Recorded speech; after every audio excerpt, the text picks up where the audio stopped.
Mr. Acevedo, come forward.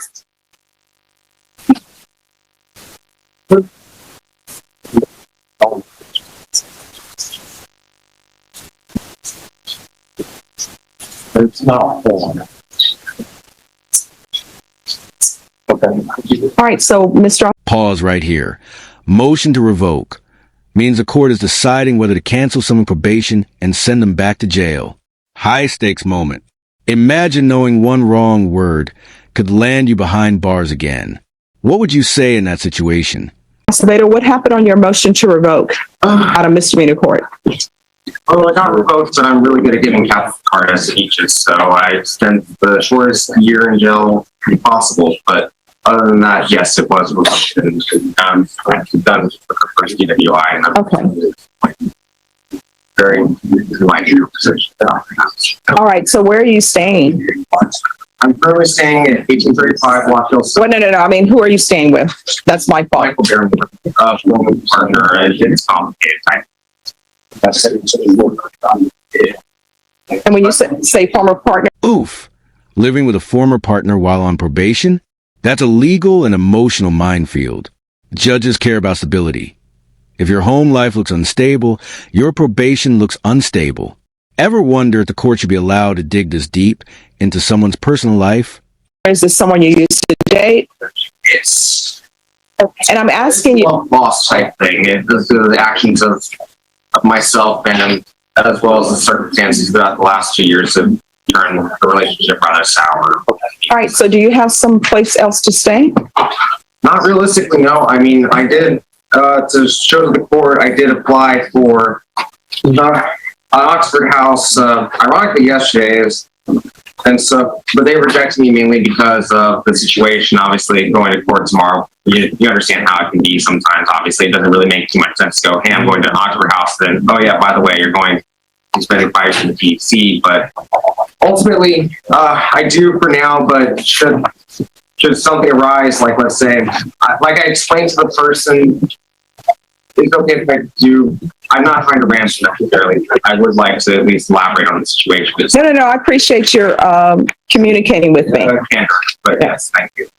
As I explained to the person discussing financial situation, I'm effectively pulling an Anne Frank in the situation due to my record as well as the consequences of police. Did you catch that?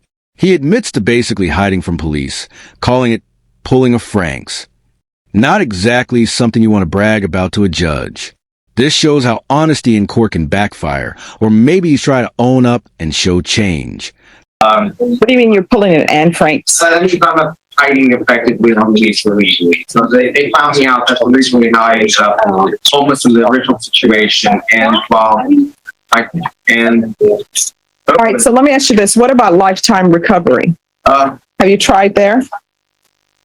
Funny anecdote, me and my father, when he was still alive, tried it in 2015, and then he saw me pull that, and then he realized, oh boy, that's going to be fun for him, and he managed to pay $2,000 real quick for Lower Ridge, worked really well for 6 years up until the whole dying bit. But I have not... Everyone, please whisper.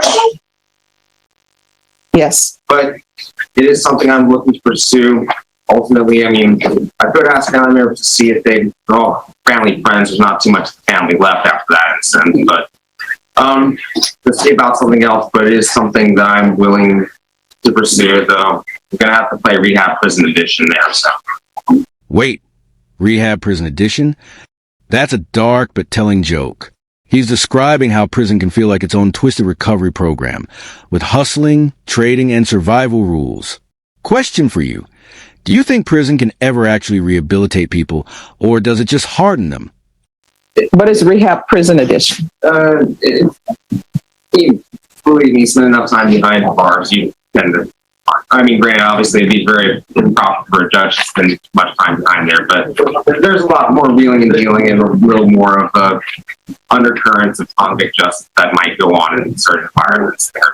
It's like street stuff rules, you know, like, I mean, to be fair, most of the people who do go to lifetime do have criminal records, including myself. So it's just more of a commentary. But let's move on from that. Obviously, I'm just engaging in trying to program this, but yeah, long story short, yeah, lifetime good. All right, because here's the issue. You're telling me that you're living with someone. You're not supposed to be living there because you're not on the lease. And if you do, I'm assuming that the person who's living there may be evicted, which would mean you would be in a homeless situation. So is there an issue for you if the court were to order lifetime recovery? That's what I'm trying to figure out, because I'm trying to figure out a place for you to stay. I honestly do not know. That's what I was asking my probation officer for approximately 3 months until I ended up at Haven for Hope, was because I did have the finances and resources I went from about $4,000 of capital, which not much, but hey, it's something. I mean, you can do something with that in an apartment, to paying over $1,800 a month at a cheap motel. And I mean, it's not financial. Here's the turning point. The judge is ordering him into a treatment facility instead of locking him up. That's mercy, but also strategy. Keeping him housed and sober lowers the chance of reoffending. If you were the judge, would you take this risk or send him straight back to jail? Well, this is what we're going to do. Probation, he needs to find a place to stay. Obviously, he can't be staying at this apartment when he's not on the lease. And if he's found out to be there and not on the lease, the person he's staying with is going to get evicted. That's going to cause relationships problems. So if you can see if set him up and see if he can be interviewed for lifetime recovery, I will order lifetime recovery.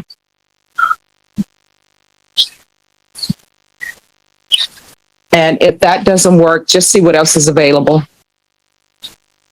All right. And obviously, he is not interested in Haven for Hope. Well, yes. If I may interject, it's not that I'm not interested in Haven for Hope. It's that throughout the short time that I've been on this probation, it just seems like a panacea. It's like all the problems, like it's the default solution to everything. Like, well, you have housing problems, go to Haven for Hope. Well, we're starting you with lifetime recovery, okay? I understand, but I am trying to pursue an Oxford house this time around. I probably should have did that first time around, but getting lost. All right, if lifetime recovery doesn't accept him, see if Oxford House. All right, thank you so much. You're welcome, ma'am, and thank you for your patience. And sorry about the whole drug use kind of related. Anyway, I can only give somebody half the part, just my legs. So thank you very much. All right, you're welcome. Just do better, okay? All right, who is here on Arnold Leva? I'm present, Judge. All right, and where is your client? He is here, Judge. Come forward.